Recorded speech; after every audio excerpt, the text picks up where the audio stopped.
میں اور میرے دوست ہم ان کی کوٹھی پہ گئے تھے، لیکن وہ اس زمانے میں کرکٹ میچ چل رہا تھا کلکتہ میں، تو ان کی جو ہے تو ایک کرکٹ ٹیم تھی، وہ بیک دیکھ کر آئے تھے، رات کو دیر سے آئے تھے کلکتہ سے، بامبے واپس آئے تھے، تو وہ اس وقت سو رہے تھے۔ ان کے مینیجر نے کہا کہ سر جو ہے تو اٹھیں گے 2 بجے کے بعد، تو آپ دوبارہ تشریف لائیں تو ہم آپ سے ملاقات کرا دیں گے۔ لیکن وہ اتفاق کی بات ہے کہ ہم وہاں سے جب نکلے تو چلے گئے دلیپ کمار پشاور کے یوسف خان صاحب، ان کی فیملی سے ملنے چلے گئے، سارا بانوں سے ملے ہم۔ تو یوسف خان صاحب سے وہ تو خیر بہت ضعیف ہو چکے تھے، کئی کالج کے اٹیک ہوئے تھے ان پہ، تو ان کی تو آنکھیں نہیں کھلتی تھیں، اتنی دوائیں استعمال کرتے تھے کہ وہ آنکھیں کھولتے تھے پھر بند ہو جاتی تھی۔ تو بہرحال ہم نے گھنٹے 2-2.5 گھنٹے ان کے کوٹھی میں گزارے اور ان سے گپ شپ لگائی، تو زیادہ تر باتیں کرتے رہے سارا بانوں سے، سارا بانوں کو ہی میں نے اپنی کتابیں دی۔ پھر ہم پشاور سے تو پھر طائف لے گئے تھے، بہت ریشمی چادریں لے گئے تھے، یوسف خان صاحب کے لیے ہم لے گئے تھے گرم چادر چسلہ کی، اور چپلیاں پشاوری چپلی۔ تو جب ہم نے منوج کمار کو پشاوری چپلی دی تو وہ بڑے خوش ہوئے، خوشی سے اچھل پڑے، کہنے لگا کیڑیاں آ گئی ہیں، کیڑی ہزارہ میں جو ہے تو چپلی کو کیڑی بولا جاتا ہے، تو وہ کہتے ہیں وہ کیڑی آ گئی کیڑی۔ تو اس میں بڑا اچھا ہمارا جو دورہ جو تھا 12 دن کا ٹور تھا ہمارا انڈیا کا۔ ایلدوز گیگ ٹی وی کی مزید ویڈیوز دیکھنے کے لیے ہمارا چینل سبسکرائب کریں اور بیل آئیکن پریس کریں تاکہ آپ ہماری نئی آنے والی ویڈیوز سے باخبر رہیں۔ کافی لوگوں سے ملاقات ہوئی، ان میں سے کچھ لوگ اللہ کو پیارے ہو گئے ہیں، مثلاً منوج کمار ایک اداکار سے بڑے مشہور فلموں کے، یہاں پیدا ہوئے اپنے آباد میں، تو ان سے میری ملاقات ہوئی۔ پھر ونود کھنہ سے پشاور میں پیدا ہوئے ونود کھنہ، ان سے بڑی اچھی گفتگو ہوئی، ان کو ہم نے دعوت بھی دی پشاور آنے کی۔ پھر اسی طرح ساگر سرحدی سے ایک مانسیرا کا علاقہ ہے بفا، وہاں پیدا ہوئے تھے ساگر سرحدی نے بھی بڑی محبت اور بڑا، میں تو ان کے گھر ہی ٹھہرا 4 دن، میں نے 4 راتیں اور 4 دن بمبئی میں ان کے گھر میں ہی قیام پذیر رہا۔ اسی طرح پھر جو ہے تو ششی کپور سے ایک پھر راج شاندی کے راج کپور کے چھوٹے بھائی ششی کپور سے ملاقات ہوئی، ان کو بھی میں نے اپنی کتاب دی، میں اپنی کتابیں لے گیا تو ساتھ، تو وہ بھی بڑے خوش ہوئے۔ تو اس طریقے سے اور بھی کافی لوگوں سے ملاقاتیں رہی، تو بس یہ زندگی کا ایک وہ ہے سلسلہ۔ پشاور شہر کے بارے میں آپ نے ایک بڑی تاریخی کتاب لکھی ہے، ہمارے ویورز کو تھوڑا پشاور شہر کی تاریخ کے بارے میں بتائیے گا۔ پشاور ایک 5000 سال پرانا قدیم شہر ہے، دنیا کی قدیم تہذیبوں میں اس کا شمار ہوتا ہے، لیکن ہمیں اس شہر کی تاریخ صرف 2500 سال سے ملتی ہے۔ اس سے پہلے کا جو زمانہ جو ہے وہ تاریخی میں ہے۔ اس کی وجہ یہ ہے کہ جب 2500 سال پہلے بدھ جو تھے، بھکشو اور عالم جو تھے، جب وہ تعلیم حاصل کرنے پشاور، خطہ پشاور کی، وادی پشاور کی یونیورسٹیوں میں آئے تعلیم حاصل کرنے، تو اس وقت سے جو ہے تو ہماری تاریخ جو ہے تو شروع ہوتی ہے اور ہمیں پتہ چلتا ہے۔ اس سے پہلے کی تاریخ وہ ہے وہ تاریخی میں ہے۔ دوسری بات یہ ہے کہ یہاں کی جو زبان ہے ہندکو زبان، اس کو پہلے پالی کہتے تھے، آج سے 2000 سال پہلے، 2500 سال پہلے پالی، اس کا نام پالی تھا۔ اس کے کتبے پشاور کے عجائب گھر میں پڑے ہوئے ہیں، قدیم زمانے کے، اس زمانے کے جو ہے تو کندہ کیے ہوئے پتھر پڑے ہیں۔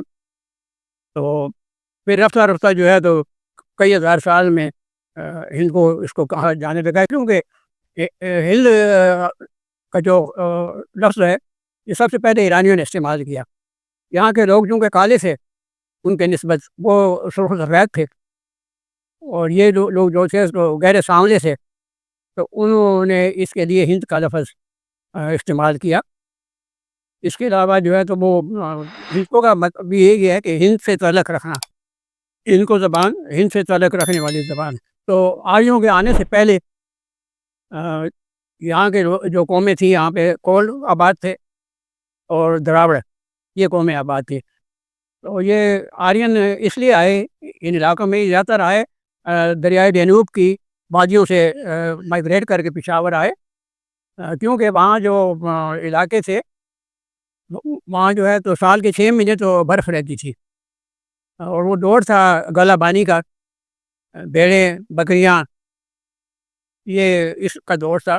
تو یہ ان کا جو ہے تو وہ پالتے تھے، اور ان کا جو ہے تو گوشت بھی استعمال کرتے تھے، گوشت بھی استعمال کرتے تھے. تو کافی عرصہ بھٹکنے کے بعد وہ جب دریائے سندھ کے پاس پہنچے، اس پشاور وادی پشاور پہنچے، تو وہ بڑے خوش ہوئے، کیونکہ یہ سال میں جو ہے تو 4 موسم تھے یہاں پہ. اور یہاں پہ جو ہے تو پہلے جو قومیں تھیں بول اور دراوڑ، ان کو انہوں نے مار کے بھگا دیا دریائے سندھ کے پاس. وہ قومیں پھر جا کر آباد ہوئی جنوبی ہندوستان میں، آسام میں اور منی پور میں، اور ان پہ وہ ابھی بھی وہ لوگ جو ہے تو ان کے رنگ سانولے ہیں، قد چھوٹے چھوٹے ہیں. اور انہیں میں جو ہے تو یہ موئنجو داڑو بھی شامل ہے. موئنجو داڑو کے بھی لوگ جو تھے یہ بھی دراوڑ سے. اور وہاں جو تہذیب نکلی ہے جب کھدائی کی گئی انگریزوں کے دور میں، اور وہ شہر دریافت ہوا، تو یہ سارے جو ہے تو تھے بڑے تہذیب یافتہ مذہب لوگ سے. ہمارے پشاور کے جیب گھر میں ان کے جو پڑے اپنا اسٹیچوز، اس میں پتہ لگتا ہے کہ لوگ کافی بیل گاڑیاں بناتے تھے، اس میں سفر کرتے تھے اور تجارت کرتے تھے. دریائے سندھ کے راستے یہ جاتے تھے بحیرہ عرب سے تک، اور پھر اس سے آگے تک ملکوں میں تجارت کرتے تھے. تو جب یہ آرین جب آئے تو یہاں پہ آ کے آباد ہوئے، تو انہوں نے ان قوموں کو جو ہے تو مار کے بھگا دیا اور یہاں پہ قابض ہو گئے. تو شروع میں تو یہ بڑی وہ تھی، جنگجو قوم تھی. تو انہوں نے پھر یہ اس زمانے میں یہ ہوتا تھا کہ جو تہذیب آتی تھی وہ پہلی تعمیرات اور ان کو ختم کر دیتی تھی، زمین بوس کر دیتی تھی. تو پشاور تو 6-7 تہذیبیں آئیں، 6-7 مرتبہ گزرا، اور وادی پشاور اور 6-7 مرتبہ بنا. تو ابھی پہلے شروع میں تو یہ لوگ جو ہے تو ان کا مذہب جو ہے تو ہندو مت نہیں تھا، لیکن جب یہ یہاں پہ آئے تو یہاں پھر آ کے انہوں نے ہندو مذہب قبول کیا. اور ہندوؤں کی طرح جو ہے تو ان کے جو گھر ہوتے تھے وہاں پہ کمرے میں آگ جلتی، 24 گھنٹے آگ جلتی رہتی تھی. اور یہ اپنی رسومات جو ہے تو آگ کے اس میں طواف کرتے تھے، اور شادیوں میں اور اس میں. تو بہرحال ایک وہ بڑا وہ لمبا پروسیجر ہے. تو پھر ہمارے ہندوستان کا جو بادشاہ تھا چندر گپت، اس نے یہ اپنا بدھ مت قبول کر لیا.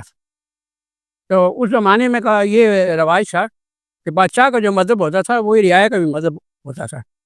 تو جب اس نے بدھ مت قبول کیا تو پھر اب جو رعایا جو تھی وہ بھی اسی کے مذہب کی پیرو ہو گئی، اور انہوں نے تکلیف کی.